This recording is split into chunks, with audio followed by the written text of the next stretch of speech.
আসসালামু আলাইকুম রহমতুল্লাহি ওবরাকাতুহ। প্রিয় ভাই বন্ধুগণ, আজকে ব্যথিত দিল নিয়ে অত্যন্ত ভারাক্রান্ত হৃদয়ে আপনাদের সামনে এসে উপস্থিত হয়েছি।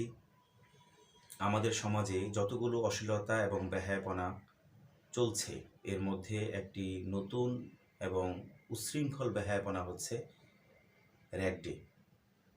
স্কুলগুলোতে বর্তমানে র্যাগ ডের নামে যেই পরিমাণ বেহায়াপনা এবং অশ্লীলতা ছড়িয়ে যাচ্ছে, সেটা বিশিষ্টজন এবং ইসলামিক বুদ্ধিজীবী সুশীল সমাজের কাছে বিষয়টি অবশ্যই চিন্তিত এবং অস্থিরতার একটি বিষয় হয়ে দাঁড়িয়েছে। র্যাগ ডের নামে যে পরিমাণ যৌন হয়রানি আমাদের আজকের ছোট ছোট বোনেরা হচ্ছে, এটা আমাদেরকে উদ্বেগের পর্যায়ে নিয়ে গিয়েছে এবং এটা আমাদের খুবই ভাবার একটা বিষয় হয়ে দাঁড়িয়েছে। এক শিক্ষক আফসোস করে একবার বললেন যে র্যাগ ডের নামে বর্তমানে আমার স্কুল সহ বিভিন্ন স্কুলে যা হচ্ছে, উচিত ছিল এর আগে আমার মৃত্যুবরণ করা। তো এই খবর আরটিভিতে প্রকাশ করে আরটিভির যিনি প্রতিবেদক রয়েছেন এবং সংবাদ উপস্থাপিকা আছেন, তিনি বলেন যে এই র্যাগ ডে প্রোগ্রামে বিভিন্নভাবে আপত্তিকর অবস্থায় সবাই সবার সাথে মেলামেশা করে এবং যেই মেয়েরা সবসময় বোরকা পরে স্কুলে যাতায়াত করে, তারাও এই র্যাগ ডের দিনে টি শার্ট পরে নিজের সেন্সিটিভ জায়গাগুলোতে, স্পর্শকাতর জায়গাগুলোর উপরে ছেলে বন্ধুদের দিয়ে আপত্তিকর বিভিন্ন ভাষা, বিভিন্ন উক্তি তারা লিখিয়ে থাকে, যেটা একদিকে যেমন দৃষ্টিকটু, অন্যদিকে এটা এত এত নিচু পর্যায়ের নোংরামি এবং কদর্যতা, অশ্লীলতা, ফাহেসা কাজ, যেটা ভাষায় প্রকাশ করার মতো না। এবং এগুলো তারা ভিডিওর মাধ্যমে ফেসবুক, ইউটিউব সহ বিভিন্ন যোগাযোগ মাধ্যমগুলোতে তারা ছড়িয়ে দিচ্ছে। আর আমাদের চারিত্রিক অধঃপতন, ইমানের অধঃপতন এত এত নিচের দিকে, আমাদের চেতনা এতটাই লোপ পেয়েছে, আমরা এই সকল ভিডিওগুলো যখন দেখি তখন সেগুলোতে আমরা লাইক দিই, কমেন্ট করি, শেয়ার করি, অন্যদেরকে দেখতে উৎসাহিত করি। খুবই আফসোস লাগে। এই সকল ভিডিও যখনই দেখেন তখন কেন এগুলো আপনারা লাইক করেন, কমেন্ট করেন এবং সেগুলোতে কেন ঢোকেন? যদি তা নাই হতো তাহলে এই সকল ভিডিওগুলো তো মানুষের মধ্যে ছড়াতো না। একটা ভিডিও এই ধরনের যখন আসে তখন এগুলোতে লক্ষ লক্ষ মানুষ ভিউয়ার্স পাওয়া যায়, প্রচুর মানুষ এখানে কমেন্ট করে, প্রচুর মানুষ এগুলোকে অন্যদের মধ্যে ছড়িয়ে দিচ্ছে, শেয়ার করতেছে। আপনি জানেন আজকে আপনার এই কমেন্টের কারণে যখন আপনি কমেন্ট করবেন তখন আপনার ফ্রেন্ড যারা রয়েছে তাদের মধ্যে এই জিনিসগুলো অটোমেটিকলি সার্ভার পৌঁছে দেয়। একইভাবে যখন আপনি এটাকে শেয়ার দিচ্ছেন তখন আপনি একদিকে গুনাহ করছেন, অন্যদিকে আরও এরকম হাজার হাজার মানুষকে এই গুনাহের রাস্তাটাকে সহজ করে দিচ্ছেন। সুতরাং এই সকল বিষয়ে কিন্তু কোরআন এবং হাদিসে কঠিন হুঁশিয়ারি আসছে এবং কঠিন ধমক আসছে। আমাদের এই বিষয়গুলো খেয়াল করতে হবে। আমরা প্রথমে একটু জেনে নেই এই র্যাগ ডে কোথা থেকে কিভাবে আসলো। সকলেই আমরা জানি, আমরা যখন ছোটোবেলায় লেখাপড়া করেছি, আমাদের আরও বড়রা যারা আছেন তাদের কাছ থেকেও আমরা শুনেছি, স্কুল, মাদ্রাসা সর্বত্র বছর শেষে একটি বিদায় অনুষ্ঠান বা বছর শেষে একটি দিবস সকলেই পালন করে।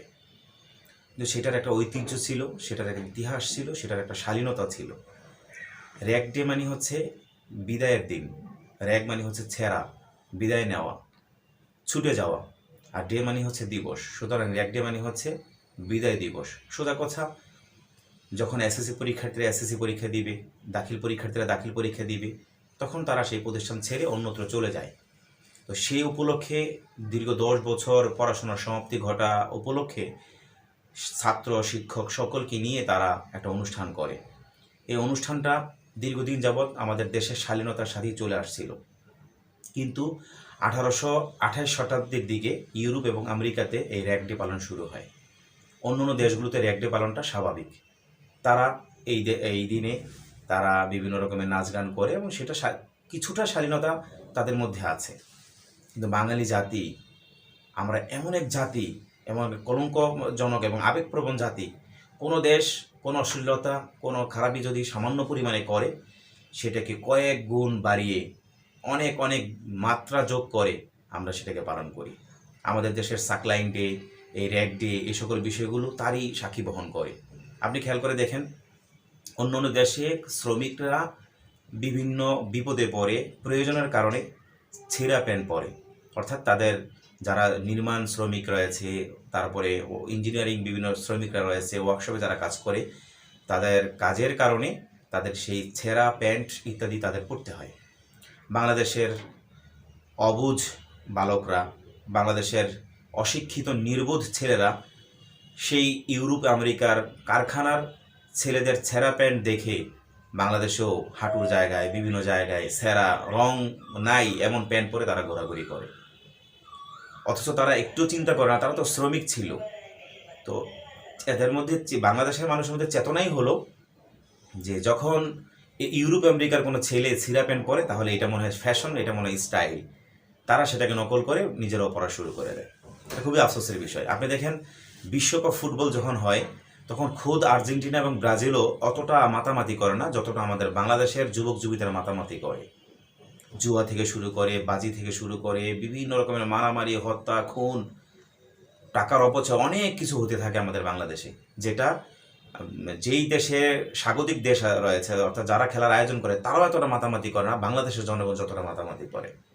এই র্যাগ ডে এমন একটি দিবস, যেই দিবসটা যদিও ইউরোপ আমেরিকাতে 1800 শতকের দিকে শুরু হয়েছে, কিন্তু এটা আমাদের বাংলাদেশে এসে বেহায়াপনার অশ্লীলতা রূপ দিয়েছে। এত এত ফাহিশার কাজ এখানে করা হয়, আপনার এগুলো শুনলে আপনি গা শিউরে উঠবে।